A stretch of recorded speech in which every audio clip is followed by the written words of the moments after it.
Soccer betting news is once again back on your screen. I'm Ayanda Vezi. With me is Desh Parthab. Desh, how's it, bro? Ayanda, hi SPN viewers. Great to be here, man. Yeah, let's get straight into it. Morocco Swallows, they're playing today.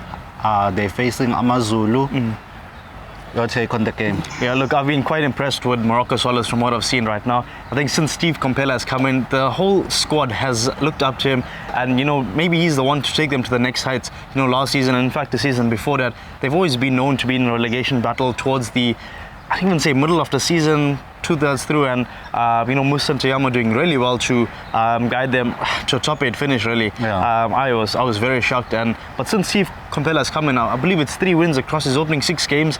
Very strong results. When they do score, I believe they score 2 or more. In fact, 3 of their 4 games that they have found the back of the net. AmaZulu, they beat Cape Town City 3-2 in the dying moments of the game, but they drew against Plugwane City, of which one would say they were supposed to win that game. Penalty was denied on them. Yeah. Do you see them getting back into winning ways against the Morocco Swallows? To be honest, I don't think so. I think this one is going to go the way of the Dubai Birds. I've got all respect for AmaZulu right now. Coming out on top of that 5-goal thriller on home soil, dying stages. I mean, you really can't make that stuff up. That's just what the PSL brings you. So I think it's going to be an exciting fixture. I don't think there's going to be too many goals. AmaZulu, they really are known for keeping clean sheets. I think across their opening 6 games, they've kept 4 clean sheets, conceding on just 2 occasions so far this season, in the top flight, that is. So yeah, I think that with Veli Mort on the nets, could be a tall order. So your prediction? I'm going to go with a 1-0 to Morocco Swallows. Okay. Well, on Saturday, the big game that is on the table, it is the Cape Derby. Cape Town City up against the Cape Town Spurs. Both teams haven't been performing. Yeah. Cape Town Spurs are yet to win a game since they were promoted. Cape Town City, they only won 2 games. The last game they won, it was back in August, the 4th of August. Yeah. Does this mean both coaches, their jobs are at risk? Definitely. In fact, when you mention Cape Town City's results, just the 4th of August, I believe that was when the PSL, actually, the opening weekend of the PSL. So to not have seen a victory since then, I can't be good signs for Cape Town City. I mean, the amount of plays they have, the amount of the stature of the club, the status. But to be honest, I think I've been looking at the results from the clubs from the Western Cape. I think 3 of the 3 of the bottom 4 places, all 3 clubs are in there. So this goes to show that they are not having a good run at all. I'm not sure if it's a slow start to the season or what it is. Maybe it's the pressure. I believe Stellenbosch also caught a loss to Mamelodi Sundowns. Yeah, so they're definitely at the tail end, and that's where you don't want to be, especially during the December period where clubs sort of go on an international break.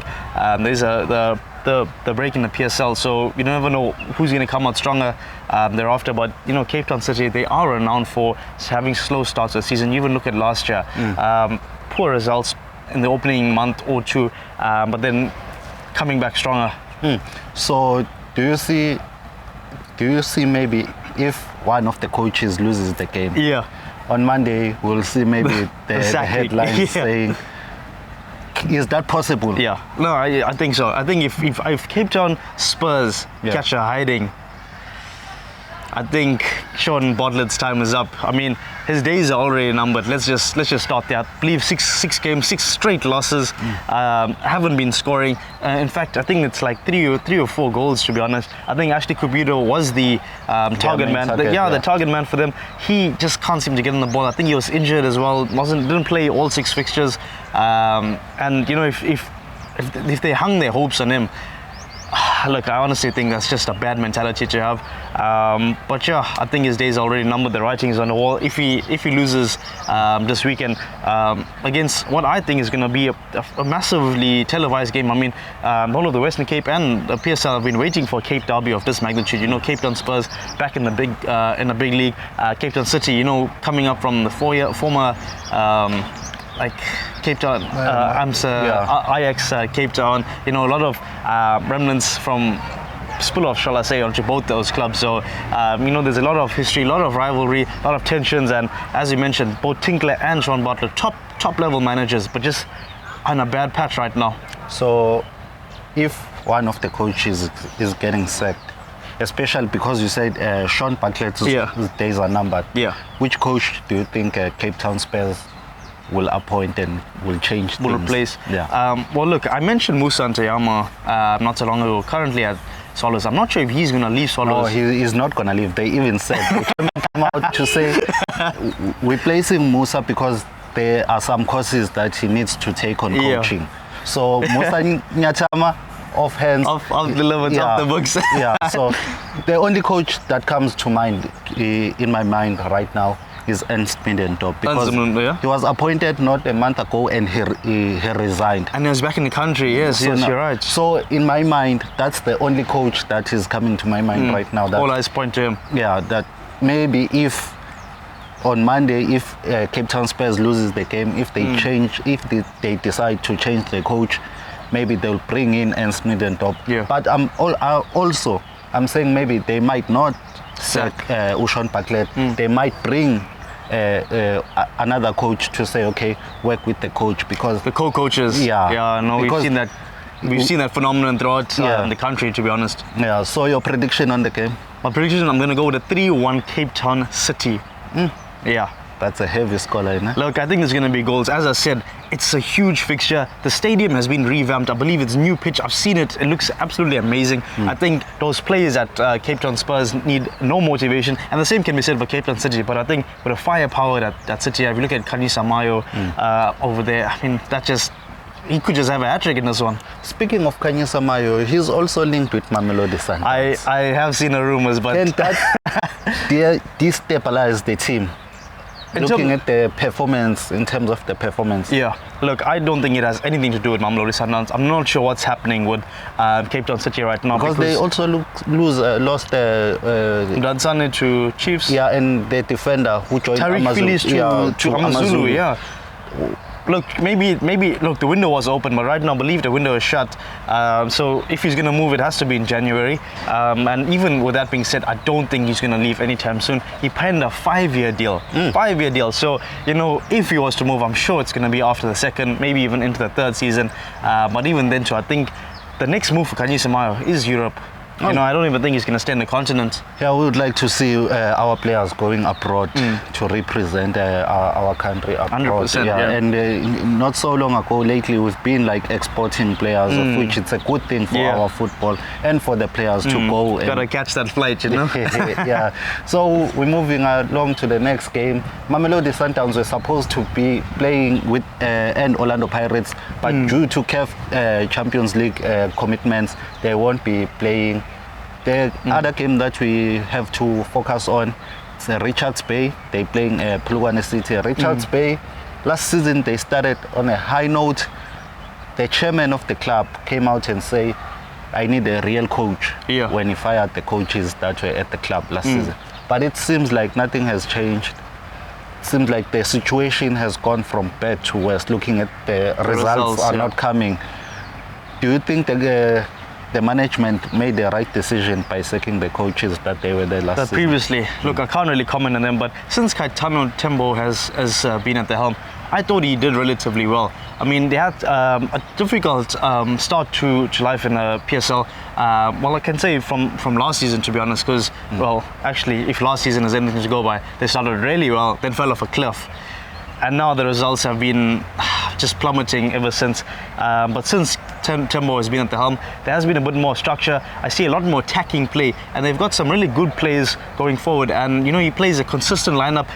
But several key first-team players are going to be there week in, week out. The likes of Barnes, Figueroa up top, and then I think even the left winger is very tall, but seems to have supplied the attack really well. So I think it's just a lack of goals, to be honest. So Polokwane City, your analysis on them since they got promoted, how do you see the team, like the way they have been playing so far? Are you impressed, or are you still like not convinced with them? Well, look, to be honest, I think the opening 2-3 games they had recorded some wins in there, which I thought was absolutely incredible. One of them was against Cape Town Spurs, I believe. I think it was Cape Town Spurs. Cape Town Spurs with your direct rival, to be honest, because last year that was an NFD fixture. This year it's a PSL fixture. So those are the ones that you want to be prioritizing. Polokwane City obviously wanting that more than Cape Town Spurs and coming away with the 3 points. I think they are winless across their previous 3 league outings, and I think it's going to continue this weekend against Richards Bay. I think Richards Bay looking too strong for them right now. Okay, we conclude the Sunday fixture. I believe it's TS Galaxy who are in action. Royal AM rather. Yeah, they in action, Royal AM, and they managed to get a point against Kaizer Chiefs. Look, it was all attack that game from Chiefs. In fact, it was end-to-end stuff, and I think it was a goalless draw if I'm not mistaken. It was a goalless draw. Yeah, so the bonus is you come away with a clean sheet. But to be honest, with the amount of how open that game was, I was very surprised that both sides failed to find a back of net. So do you see them collecting maximum points, taking those positive results that they got at playing away at Kaizer Chiefs? Are they taking any positives from that game into this game? I'm sure they will, but to be honest, TS Galaxy is just right now on a league of its own. They are such a well-run club. I've got massive respect for Sead Ramovic. I believe they've conceded just 2 goals across their 6 league fixtures this season. Just twice. That's absolutely incredible. Equally, at the opposite end of the pitch, they haven't been clicking, but they have produced a number of chances, high-quality chances. Look at the likes of Bernard Park over there, just adding a bit of quality, that finesse, and having him as a trainer, with a squad, it just amplifies the entire attacking output. Also, at the front end of the pitch, they've scored just twice. So the back conceding just twice, front just scoring twice. But look, in this one, I think TS Galaxy will have that number of Royal M's. Okay, in closing, Mamelodi Sundowns, they've set a new record. 32 games undefeated. The last time they lost, it was last year in September to their rivals, SuperSport United. They lost 2-1. Ever since then, they've been winning, drawing. And I don't recall, this season they've never drawn a match. They've been winning. And even Coach Rulani came out and said he's super proud of his team. Your thoughts on the squad? Look, we have to give them the flowers. I mean, 8 games, 8 league wins. I mean, that itself, I'm sure they're closing in on some record. I think Chiefs equal that as... They were 31 games in 2005. Kaizer Chiefs, 31 games undefeated in 2005 between January and November in the PSL. But I'm saying this year, 8 straight wins from 8 opening fixtures. That in itself, 100% winning record, perfect record. I think Chiefs has been the club to equal that. If they win 9 from 9, I believe they set a new record there. And to be honest, the sky is the limit. I mean, it's going to be record after record. Just as past, last week they dispatched Kaizer Chiefs from the MTN8 semis, and they beat Orlando Pirates in the league. So to do your 2 direct rivals in the same week, just a few days apart from each other, that just takes the cake, to be honest.